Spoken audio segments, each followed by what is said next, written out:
Open the podcast bay door as hell.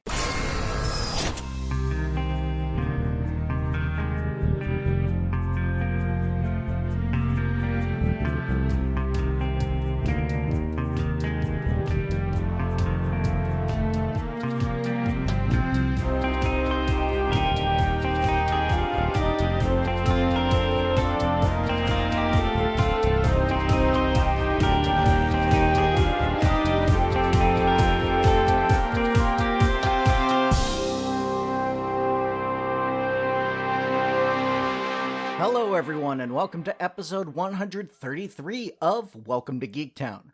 I'm your host, Kurt Onstead. She's been busy for the last couple of weeks, but Brooke Heyn from Kiss Your Franchise Goodbye joins her co-host Andy and myself for our conversation about this week's episode of She-Hulk. This time we started our talk with our overall thoughts on the episode before getting into the specifics.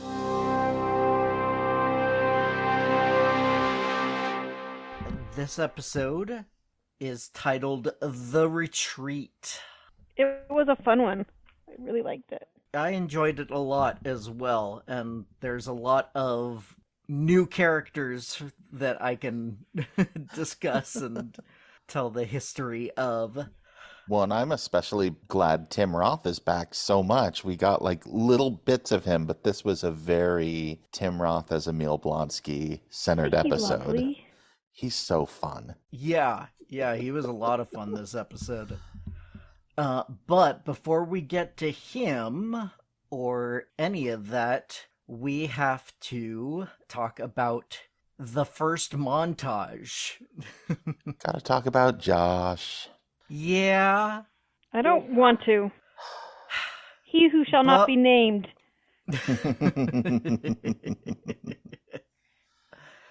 But we gotta. Oh, no. This starts out so nice. It's such a cute montage of Jen getting ready, and then her first date with Josh, which, for those who are following this sort of thing, we get our QR code very early this episode, but it was very difficult for me to find. I had to specifically search it out and go through the episode just looking in the background of things.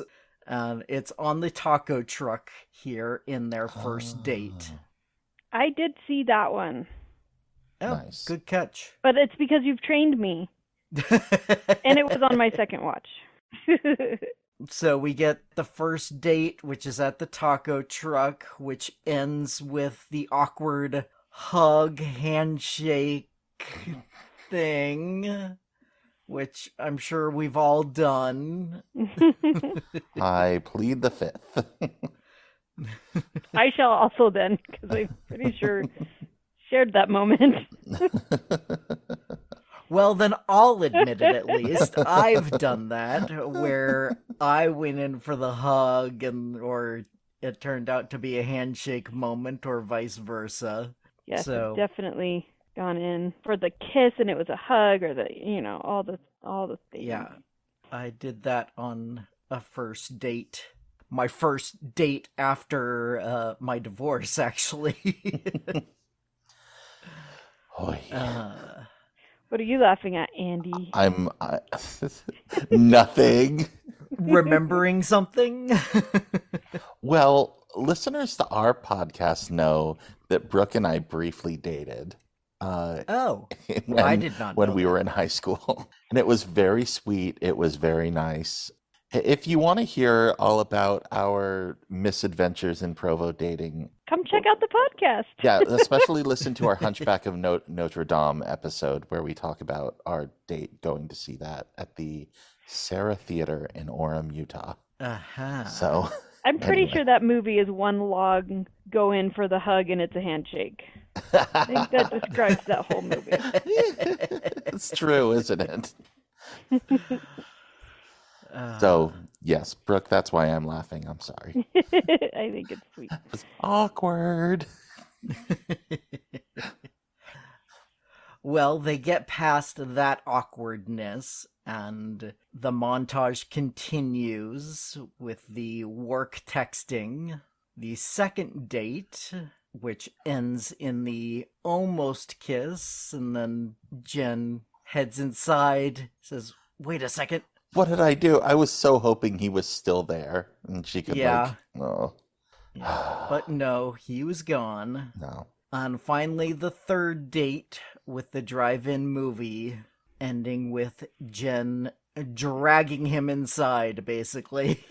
Now, I spent a long time trying to figure out if that was an actual movie they watched. Okay. And I could not find any trace of that quote that we heard. Yeah, that just sounded too cliche and too on the nose for me to believe it was a real movie. And Yeah. I've seen a lot of rom-coms. And Same. That's why I was like, this sounds vaguely familiar, but this isn't, I don't know. Yeah, I didn't recognize it as anything specific. And especially when we do recognize other things that Jen is watching later, which we'll get to in a second. But yeah, it's obvious. So that leads me to believe that was made just for this show. Yeah, I have a feeling that was just ADR, someone coming up with a line that fit the moment. Because it's a cute moment where the character on screen, whoever it is, because they don't actually show us the screen either, which to me was the other clue.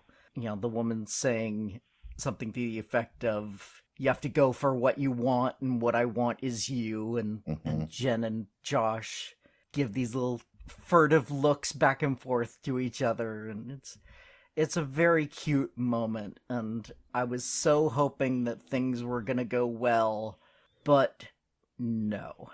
Jen wakes up the next morning, and Josh is gone. And that's gonna be the focus, at least for Jen, the whole rest of the episode. She texts him, "That was fun, can't stop smiling." And then the dread just hits you, doesn't it? You're like, Oh.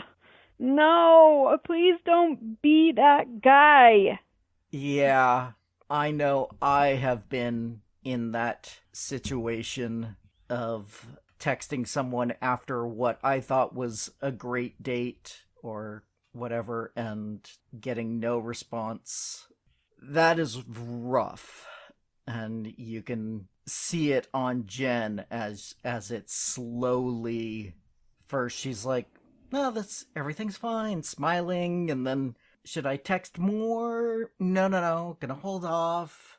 Starts checking her phone at work, still nothing. It's brutal to watch. It makes me feel so bad for her and for like texting culture and the amount of meaning we put into like, oh my gosh, they used this emoji. What does that mean? 90% of the time it's just like, thought that was fun or whatever. Like, we stress about all of those little things so much because it's right there on our screen. And it's like, yeah, you're freaking out.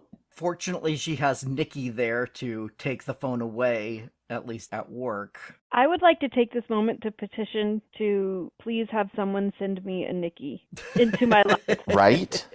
I have some pretty close Nickies, but if I could get someone who just like stays with me all day and advocates for better style and tells me when to put down my phone and when to set up dating apps, I could really use a Nikki. I think we could all use a Nikki in our lives. As we said many times last episode, Nikki is the best. She's absolutely the best. Yeah. That was one of our 2 running gags from last episode was Nikki is the best and Andy Wilson is a nice guy. I will not take any more of this slander. I am going to hire a lawyer and stop people from saying these things. Brooke, am I a nice guy? I plead the fifth? You are a nice guy. Why does it feel bad to say? You're going to ruin my reputation. I know. Everybody thinks I'm a bad boy. And every guy wants to be the bad boy. Oh, I mean, Andy can be a bad boy, but he's a nice guy. Okay. I'll take that. Thank you. You're welcome. I'll take that compliment. Nice.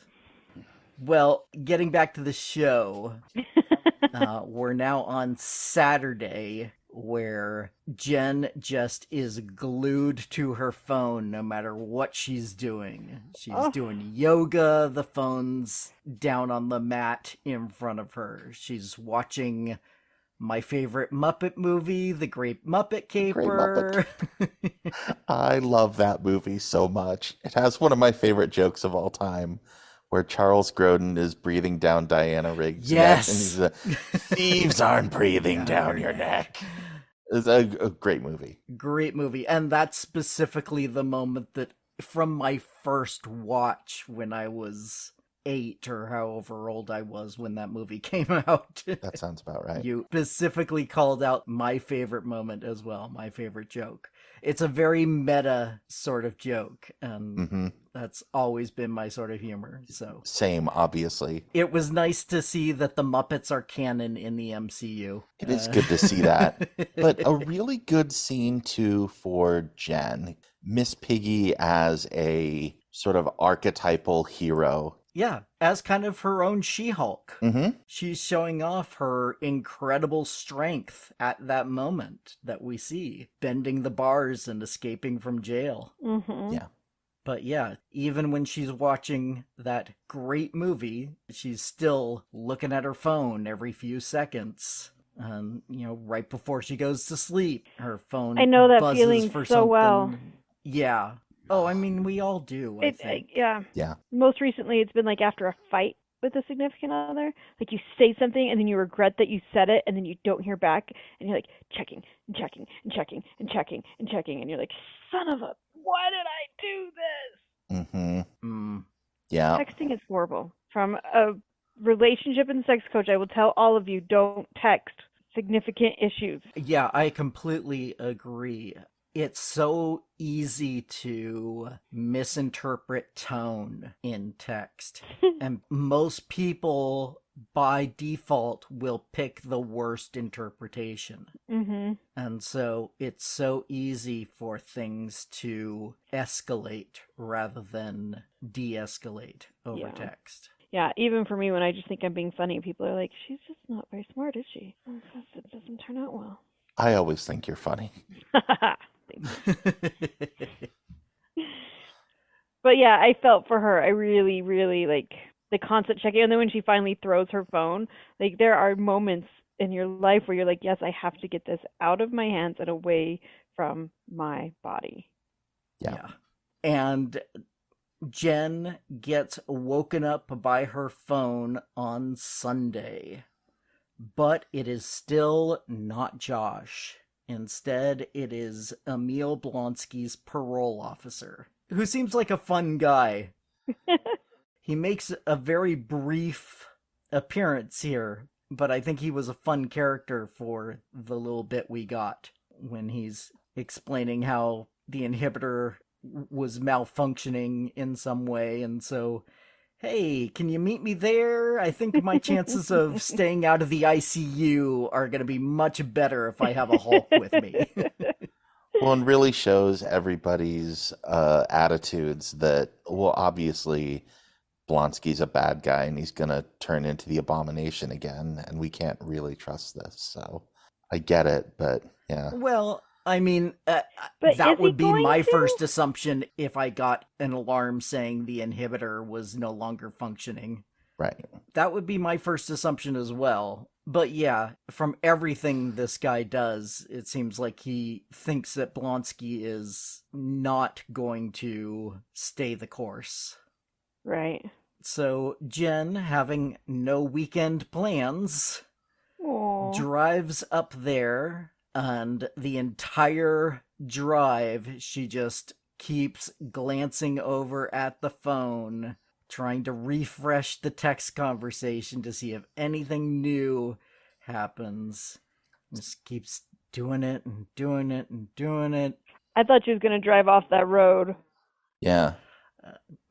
Oh, yeah. She had a very good chance of pulling a Doctor Strange there. That's exactly what I was thinking. Yeah. As often as she was checking her phone.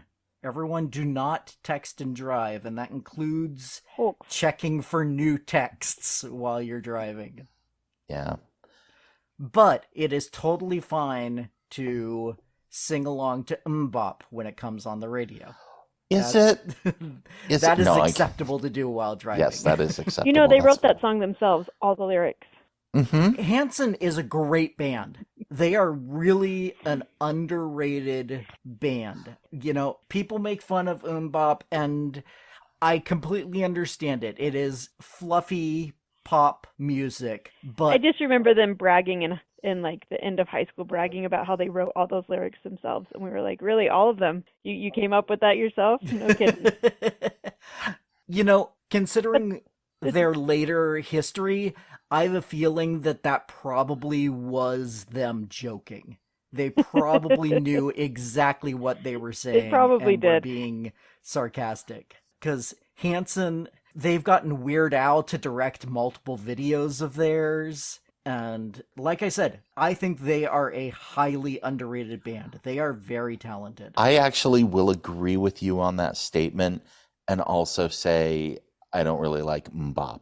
Of all of their songs, it's probably like the least interesting and the most cliche pop song. Mm-hmm. I think it's a shame that that's what they're known for. It's just so infectious. It's hard to... I mean, it is an earworm. Mm-hmm. Anyways, enough of my Hanson love.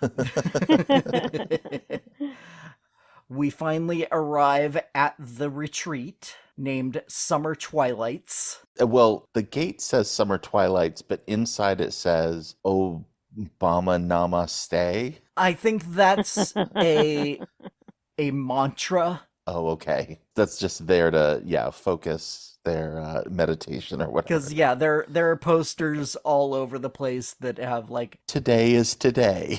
Today is today. And they're all attributed to Emil Blonsky. Mm-hmm. So he has gone full self-help platitude spouting. I don't even know what the word I'm looking for is. A self-help guru, I guess. Yeah, I was gonna say, I'm like, I think that would be a word, but I think that's also like maybe not the right word, because I know that has like specific denotations and connotations in some cultures. He's basically become everything that I'm trying to be in my life. So I hold him in high regard.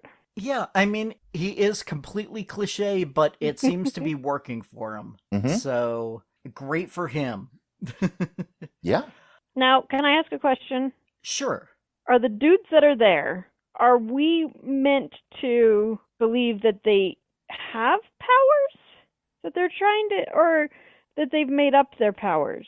Okay, well, we'll get to them in a second. Okay. First, I just want to call out the parole officer's phrase for asking Jen to Hulk out. Oh. Which I had never heard before, but I think is perfect. The put on your green suit. Mm-hmm. I liked it. Yeah. Go Jolly Green. I don't know what do you use? Hulking out. Hulking out. Oh, okay, do that. Yeah. So she does. They find Blonsky and examine his inhibitor. You know, it is malfunctioning. He hasn't tried to escape. We just find out it probably broke when he rescued his favorite chicken and got a jolt from the electric fence. Totally plausible if you've ever had chickens. Oh, yeah, my ex-wife has chickens, and when he said he had a favorite, and Jen was like, "You have a favorite chicken?" I was like, yes he does. You do. And Princess Silkfeather is... There we go. She's a babe. Yeah, I have no doubt that is a deserving name. But the parole officer takes off in a hurry, and now we introduce all of the other residents of the retreat, starting with El Aguila and Manbull. And it should be La Aguila. Because A, when you end a Spanish word with A, that is a feminine noun. Mm-hmm. But I guess because he is male, it's El Águila, Sure. which is the eagle in Spanish, and Man-Bull.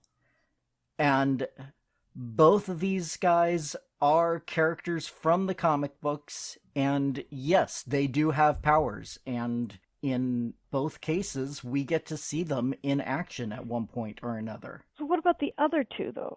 The other two is who I question. We'll get to them Okay. when we get to the I'm so to the ready meeting. to know.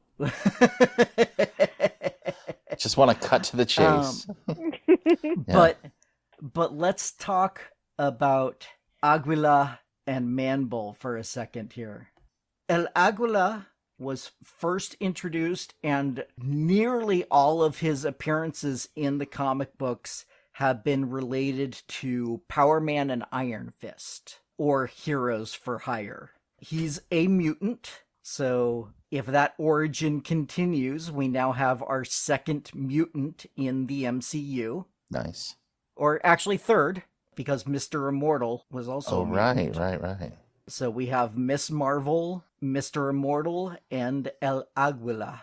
And his power is to be able to emit bioelectricity, but he needs to be touching conductive objects like metallic objects in order to use his powers properly. Hence the sword. The sword.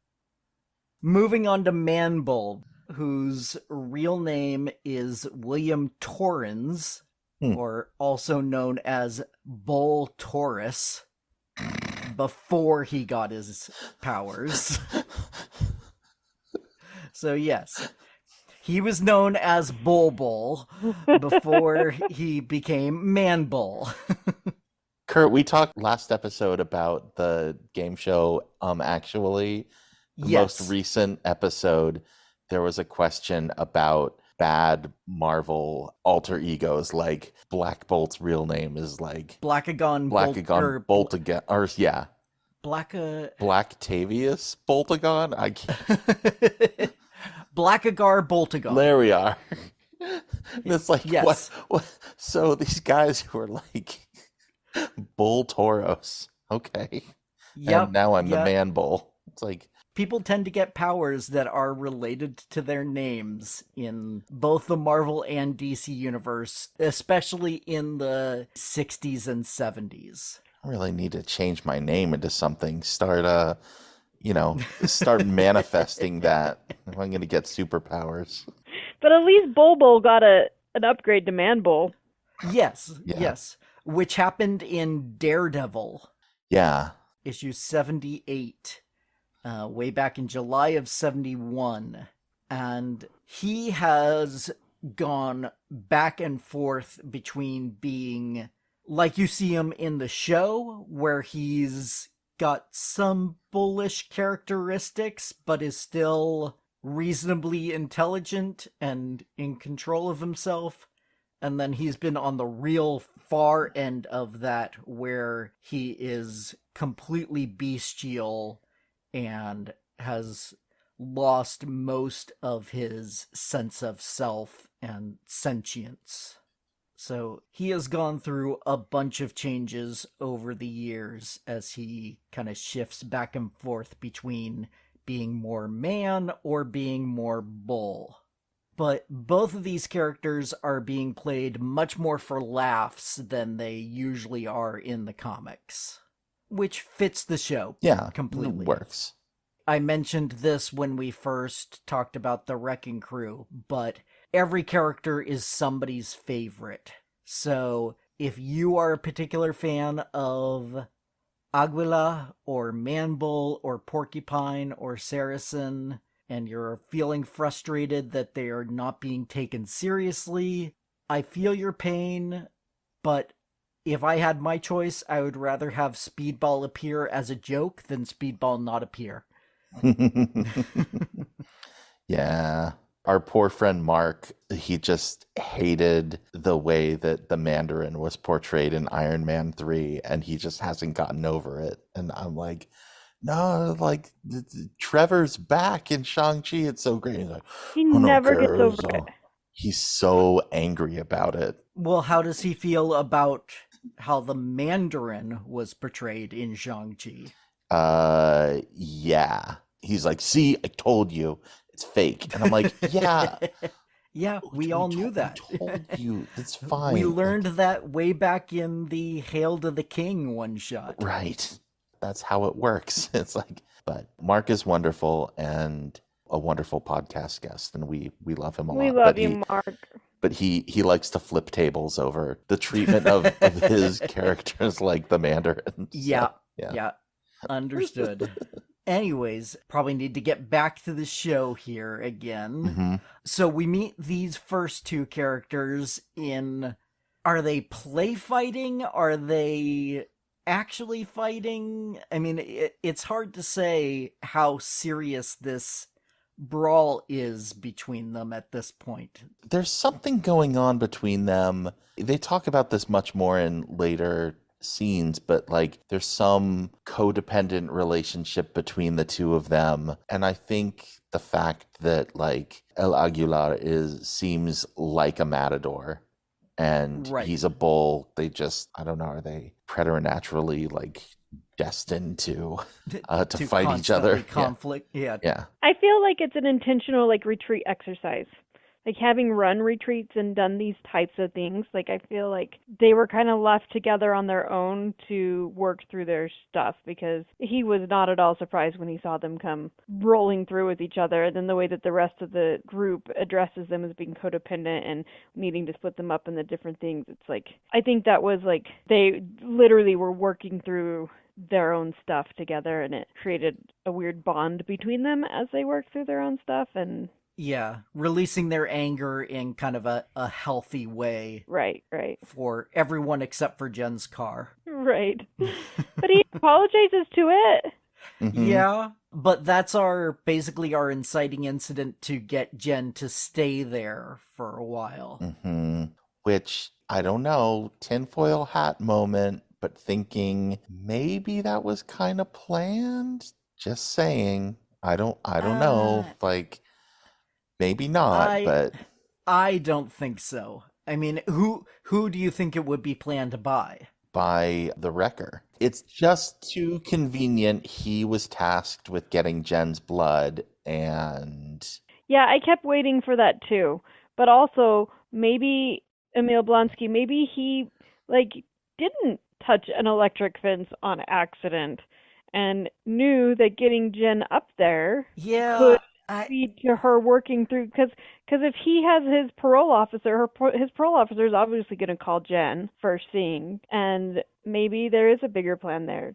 I kept waiting for it. I kept waiting for the hat to drop, right? Yeah, I think the hat drops in a different way at the end of the episode, and obviously we'll get to that. Mm-hmm. I do too. But I think things are presented fairly straightforward in this episode, and that other than Josh, which obviously we learn his true motivations later, but other than that, I think everyone is who they present themselves to be. Even the Wrecker, who obviously in his first appearance was a villain and there to get Jen's blood, but it seems like, to me, his therapy, or whatever you want to call this retreat, has actually changed him for the better. Mm-hmm. And that I don't think he had any ulterior motive. I don't think there was anybody arranging for Jen to be there and stay there. I think everything is on the up and up. But if you're the leader and you're all about manipulating just little things to try to get your way so people don't even notice, maybe he's like, oh, you're up at this retreat. That's great. Why don't you go chase this chicken around or whatever, knowing that then Blonsky is going to hit an electric fence, and then Jen's going to come up and like, oh, like this is my master plan and no one will know, because it's, and so everyone can be on the up and up, but actually it's, I don't know, it's just a little too convenient, but also it's a TV show and things are convenient. So I don't know. More specifically, it's a sitcom. Mm-hmm. Yeah, And sitcoms draw on conveniences for their plots absolutely. all the time. Absolutely. Yeah. Yeah, an overarching scheme from the leader or someone like that I could buy into, but I don't think anybody at the retreat is actively involved. They Okay. may have been convinced to do something in some way that they didn't realize would have the effect it did. If they reveal that in the last 2 episodes here, I would buy it, but I'm just not seeing any of these characters as a mastermind that is working to keep Jen here for any reason other than Blonsky wanting to have her work on herself. I think I'm still traumatized from WandaVision and the Agatha all along reveal. And I killed the dog. If we've got Josh that's breaking all of her trust, after having all those dudes only be interested in her if she was She-Hulk, and they also turned this retreat group against her, that is a level of trauma trust that I don't think this show could come back from. So that's my biggest reason for thinking that maybe there isn't a bigger scheme and it just turned out lovely that she got there and got to have the yurt time and all these things. Like, I am hoping the implications of what that would do to herself and overall trust and everything all around, like, I don't know how you recover from that. So I'm really hoping that Andy and I are wrong, but I did have that thought and feeling the whole way. Yeah, I think it's good for the show to show some healthy male energy in the form of these men at the retreat. I agree. Agreed. And she deserves that, and they better not mess with it. Yeah, agreed. Yeah. But Jen's not into the retreat idea at this point.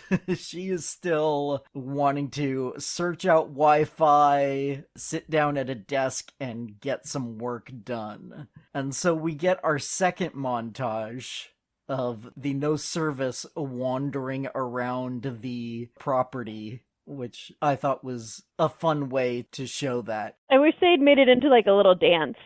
She was And once again, Jen has my heart because that is absolutely how I am anytime I can't get cell service. It's just like, I hate this. I need to be connected to the outside world. What's going on? My only surprise was that she didn't change into She-Hulk to get a little more elevation, because I'm always putting my phone up in the air. Mm-hmm. When I'm trying to get a little more service, because, you know, usually it's something blocking the line of sight to a cell tower. So if she had hulked out, she would have had another 2-3 feet of height there to finally connect up. But no, she walks around as Jen the entire time and finally finds a single bar.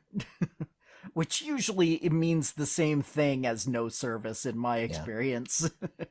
But she's happy for it when she finds it in the wood lodge where the group therapy session is happening.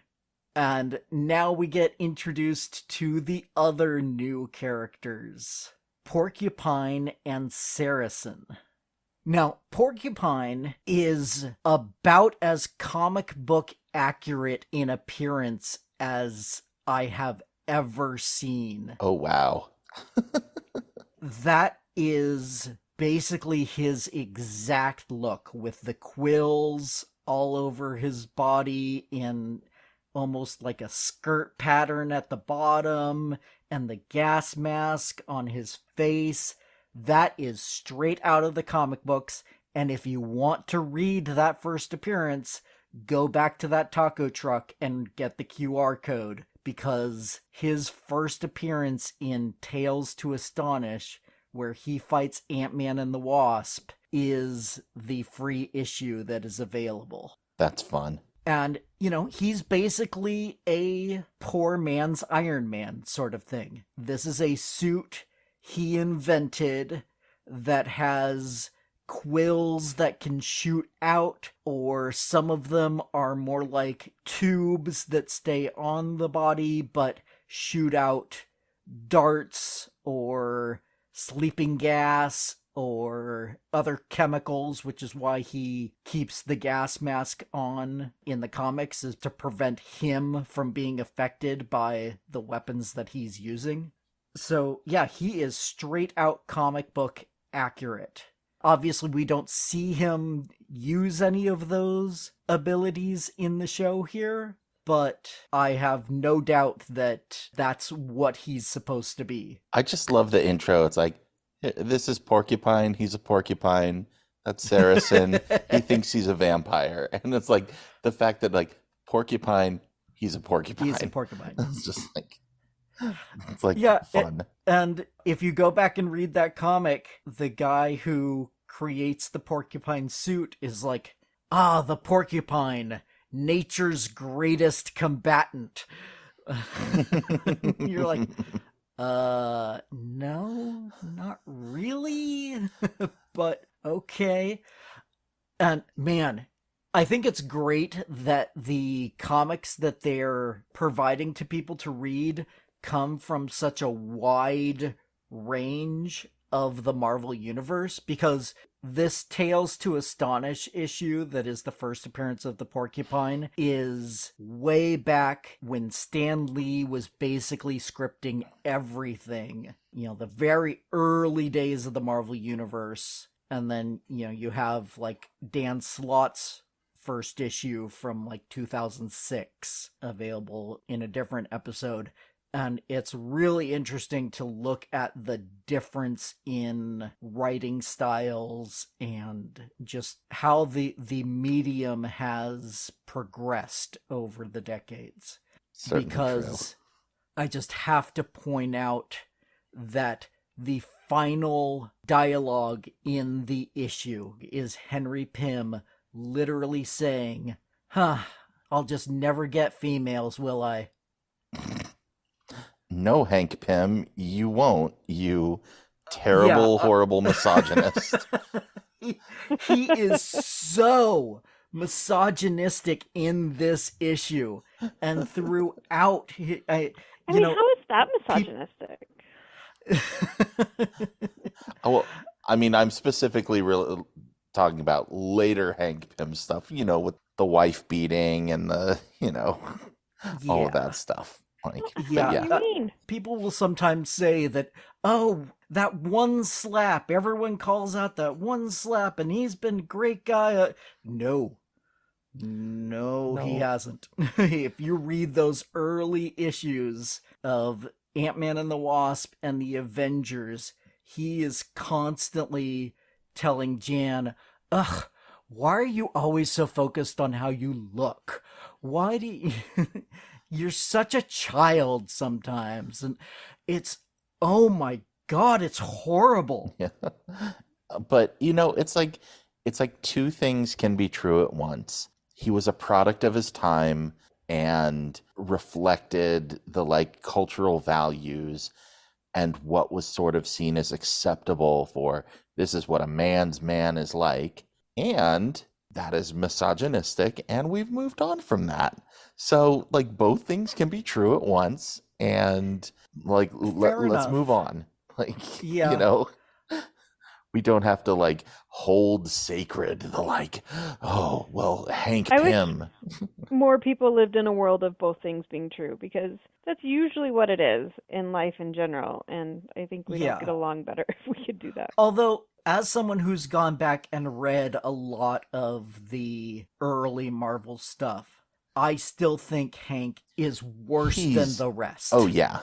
Like, Peter Parker and, you know, Reed Richards are, like, far, far better. Reed Richards gets bad sometimes, but nowhere near the level Hank does in his appearances. Yeah. Anyways... that's Porcupine, and then Saracen... I love Saracen. Saracen was my favorite.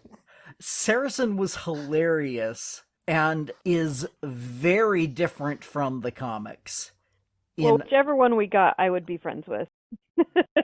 Well, it's funny because you say whichever one we got. There are two Saracens in Marvel Comics. Oh, really? How funny. There is... a mercenary who has been hired to kill the Punisher and is good with weapons, but is otherwise a normal guy. And then there is the Saracen who appeared in the 1999 Blade comic book series and is one of the first vampires ever and looks much more Nosferatu-like compared to Dracula and other more recent vampires. You know, he's much more monstrous.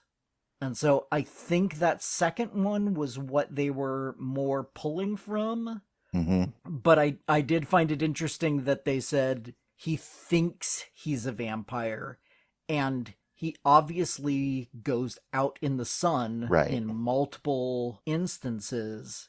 So I'm not sure if he's actually a vampire, but so old that he is unaffected by daylight, or if he's just what Blonsky says, where he thinks he's a vampire. Yeah, I don't know. I'm interested if he ever shows up again, but I love what we got from him here. Just, he always had just like a little quip that was always really perfect. And just like out of the blue, he's like, you know, talking about Josh and some normal stuff. Or maybe he just wanted your blood.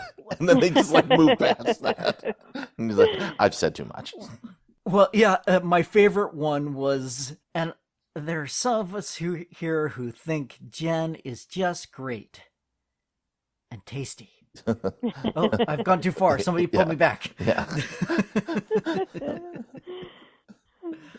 Who's great. And it's funny that he suggests that Josh just wanted her blood when that's the truth. Right. That's what actually ends up being the case. Yeah. Again, maybe conspiracy theory, but I don't know. Yeah, probably not. It's just he's a vampire. So, yeah. Yeah. So anyway, we get a little bit of the group session while Jen's trying desperately to work with her 1 bar of service. And then who walks in? The Wrecker. And this is my favorite joke in the episode. Jen going, wait, did they previously on him? I loved that. Wait, okay, just in case they didn't, I'm doing it now. Previously on this guy. And I really appreciated that they didn't previously on him. Because some shows will ruin a surprise guest or something like this by Yeah, I'm glad we didn't including see them. it coming. Right. Yeah. I think Supernatural was one of the worst for that offense. Because once you got past, like, the 4th or 5th season, whatever monster they were going to end up fighting in that episode, at least part of the previously on, was them saying, well, a vampire, we can kill vampires by beheading them, or by, or it's a ghost, they're vulnerable to salt, and it was so annoying because some of those episodes, they would quote-unquote build up the mystery of what kind of creature they were going to fight, but they told you which creature they were going to fight in the previously on. Right. So I appreciated that they left the Wrecker out of the previously on here and gave us the joke of previously on that guy. Instead. That is a really great joke. And Wrecker really, like I said earlier, he really looks like he's turned over a new leaf. Yeah. Now, personally, if somebody had committed assault against me less than a month ago, I don't know how quickly I would be willing to sit down and talk with them the way Jen does here. I would probably still be calling the cops on him and saying, you need to pay some sort of price for what you did. Yeah. Yeah, I mean, even though she fully defended her stuff in that episode, it was still one of those moments where the panic sets in. Mm-hmm. That terror was there, and then she hulked out, put on her green suit, and took care of herself. But I think her reaction to seeing him was quite played down.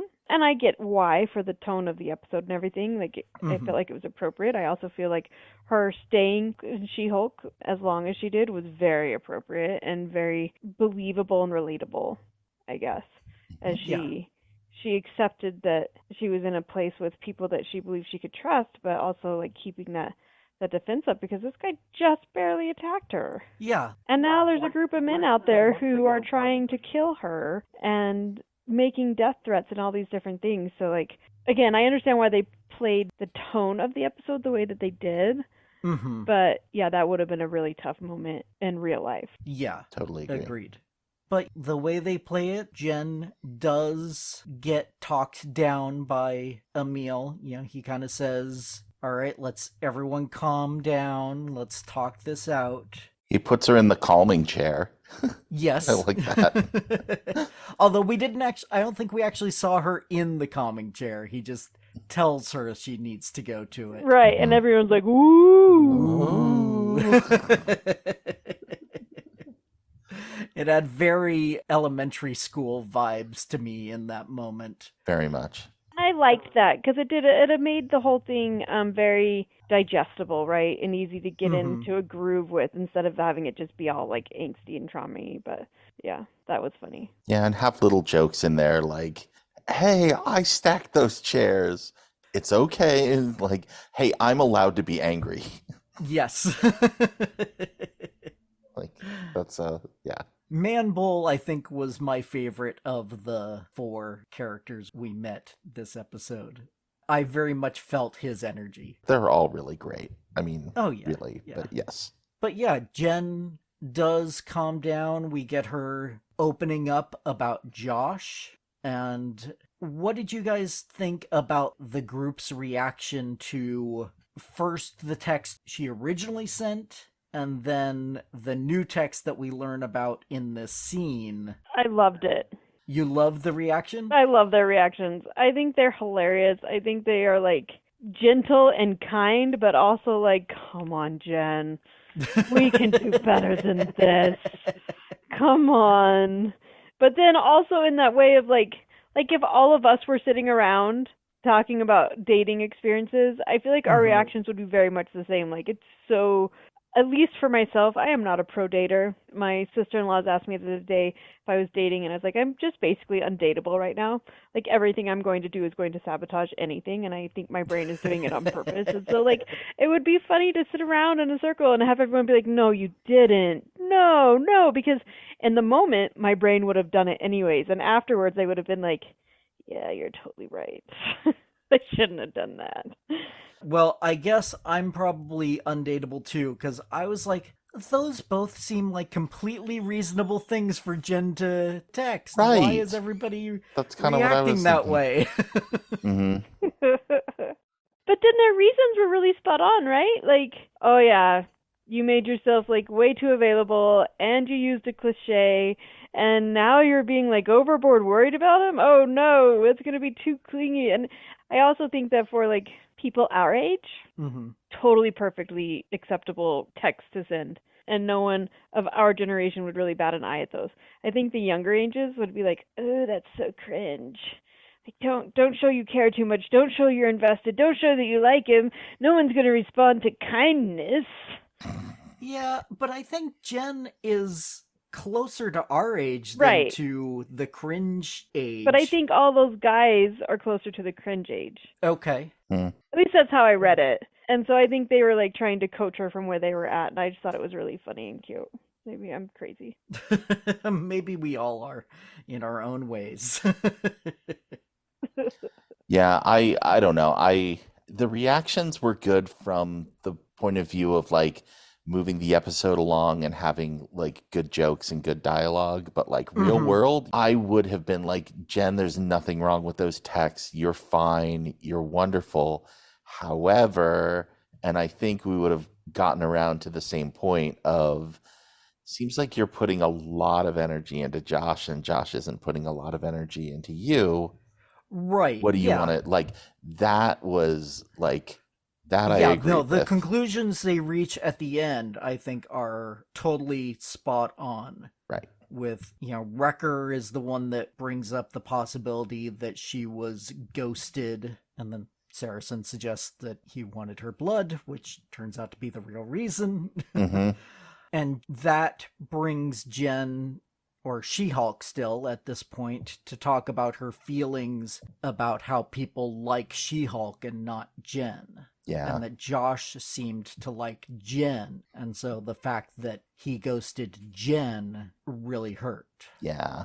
And that's true. Yeah, that's completely understandable. Again, Yeah, all totally. of us here have been ghosted, I'm sure, at one point or another. Oh, yes.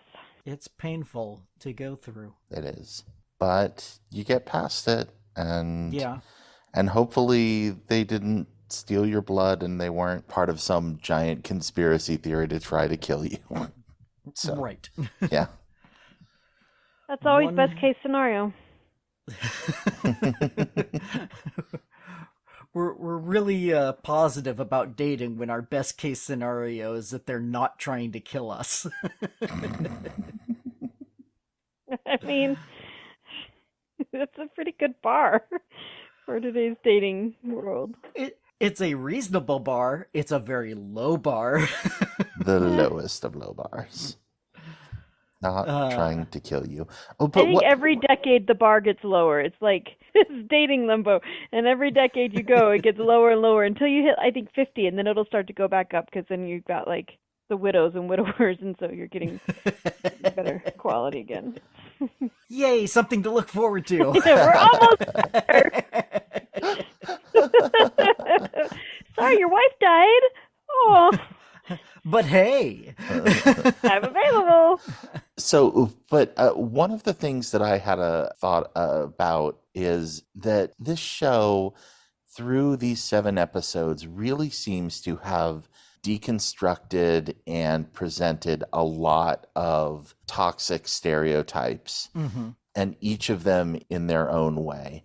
And I think that's important in the same way that, like, you know, that we call out like overt sort of misogyny, that like, that, you know, ghosting someone also hurts. Yeah.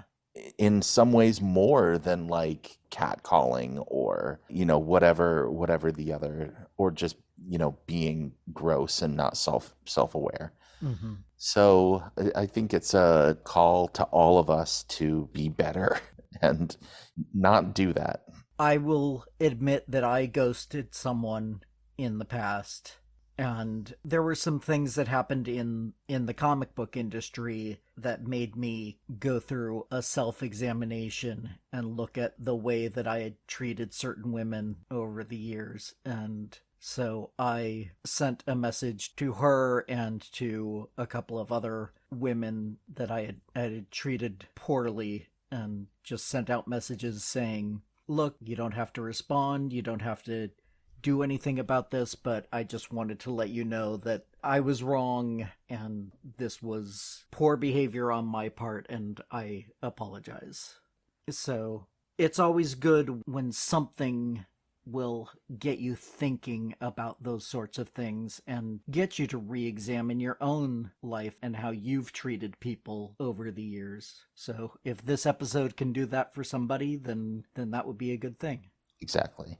But at first the guys have a different solution, which is offering to kill him.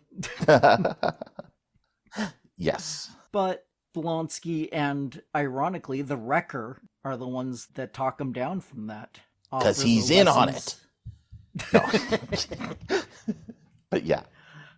Yeah, they offer the lessons that they've learned in group.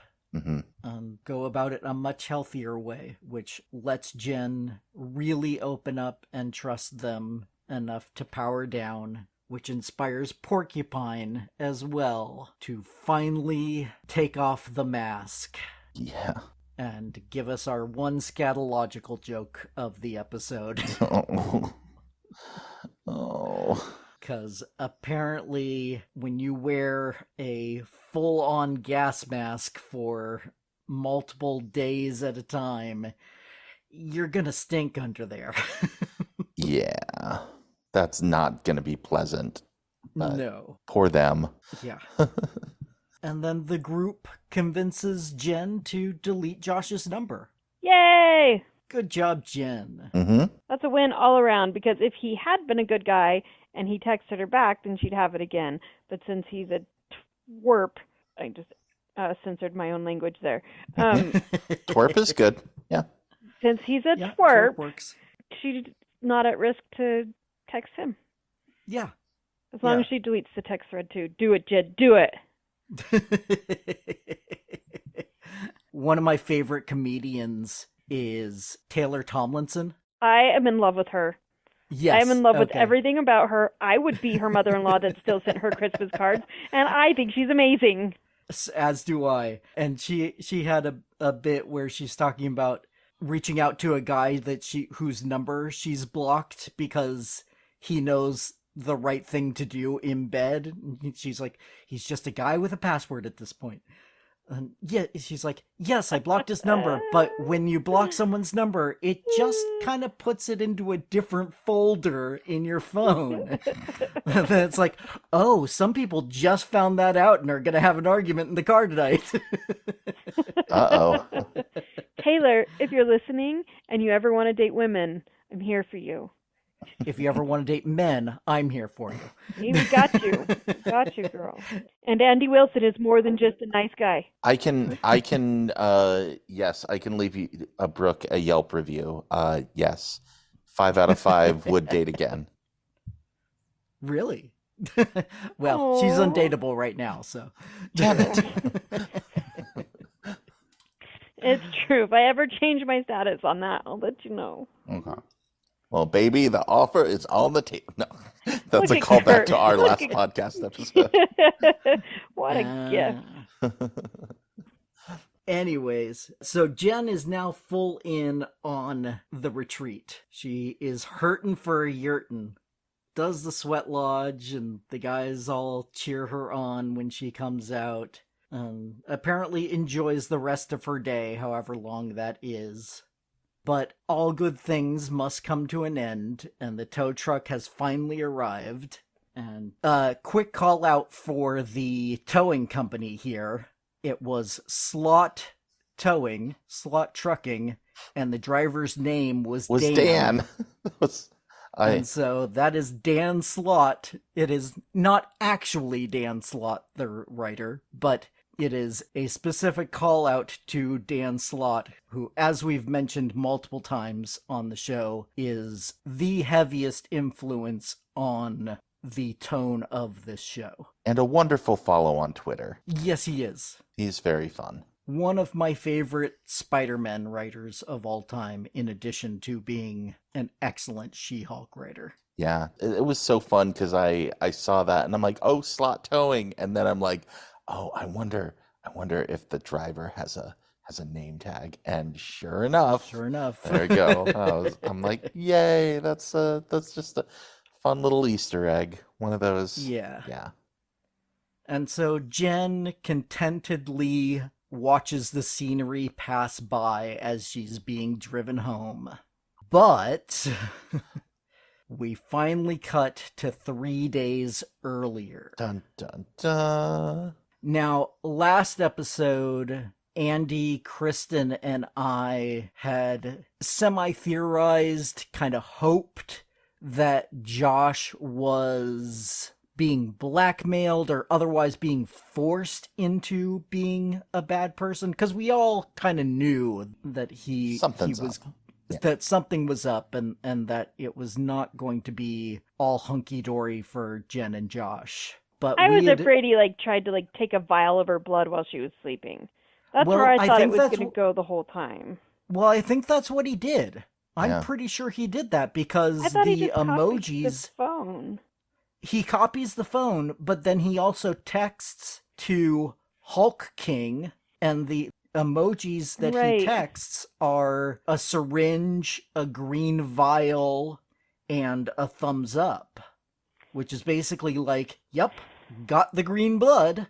See, that part confused me because I would have thought they would have made that a little bit more explicit. I didn't know if that was thumbs up on step 1 and step 2 was coming, but then he screwed up by not texting her back if there's going to be a step 2. And so I assume you guys are right. It just, my autistic brain didn't like that progression. I wanted it to be shown. You wanted it to, I was wanted actually it to surprised indicate what had show actually it. happened.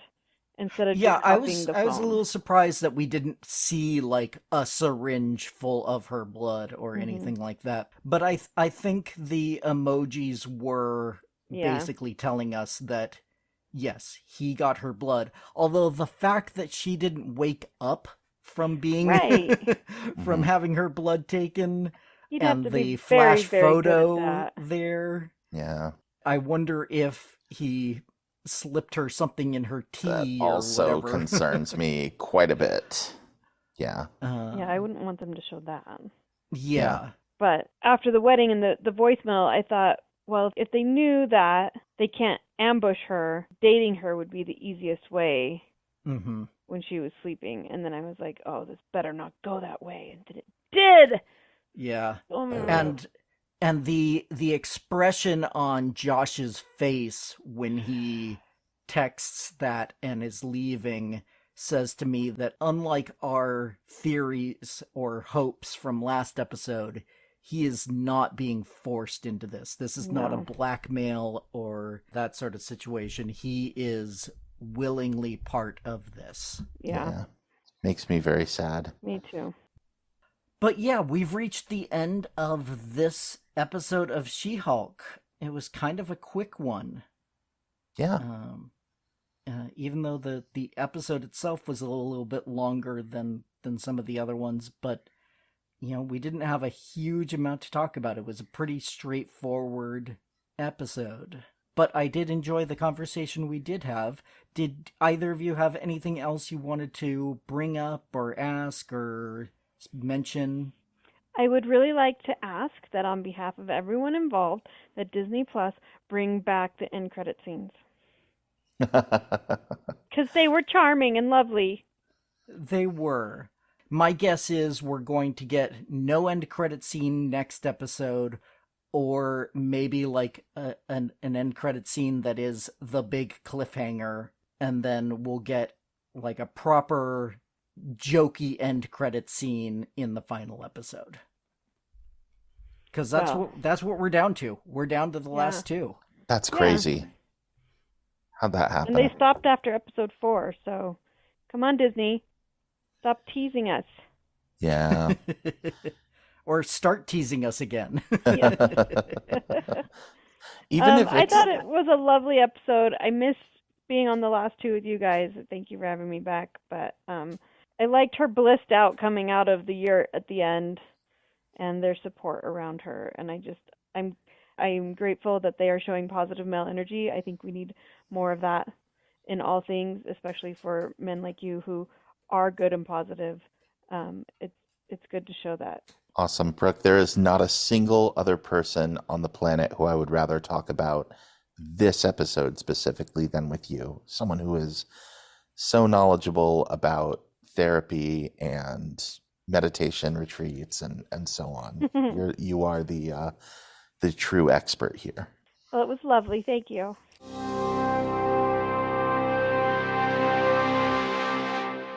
With that Mutual Admiration Society meeting, we wrapped it up there. Quick note before we go. While I mentioned the 2 montages, I forgot to mention the titles and artists of each song, both of which fit their scenes perfectly, but are also just great tunes in and of themselves. The date montage song was Heyn's Now I'm In It, while Jen's No Service Roaming was set to Peppers and Onions by Tierra Whack. Thank you once again to my guests, Brooke Heyn and Andy Wilson, both of which you can hear on Kiss Your Franchise Goodbye. And as we learned in this episode, in addition to their thoughts on various long-standing franchises, you can also learn more about the pair's personal history if you're curious. And as always, don't forget that I'd love to be able to hear from listeners on what they think about each episode. So please join in the conversation by emailing me at welcometogeektown, all spelled out, @gmail.com. Or you can go to the website, welcome to, the number 2 in this case, geektown.com, and click the Submit a Question link if you prefer to send in your comments anonymously. Other contact options include facebook.com/welcometogeektown or Twitter @geektownpodcast. Also, if you'd like to support the show directly, come join the Patreon at patreon.com/welcome to Geektown for just $1 per month to get access to full scripts of the shows, audio outtakes, and a monthly shoutout. You can also help the show grow by subscribing and giving a 5-star review over on Apple Podcasts to join the Geektown City Council, which helps other people find the show so we can all tell them, Welcome to Geektown. Population us. Welcome to Geektown is written, narrated, edited, and produced by me, Kurt Onstead. Theme music is by Aaron Levitz, logo art by Archie Santana. All other sound clips of the copyrighted material, their respective owners, and no infringement is intended, falling under fair use.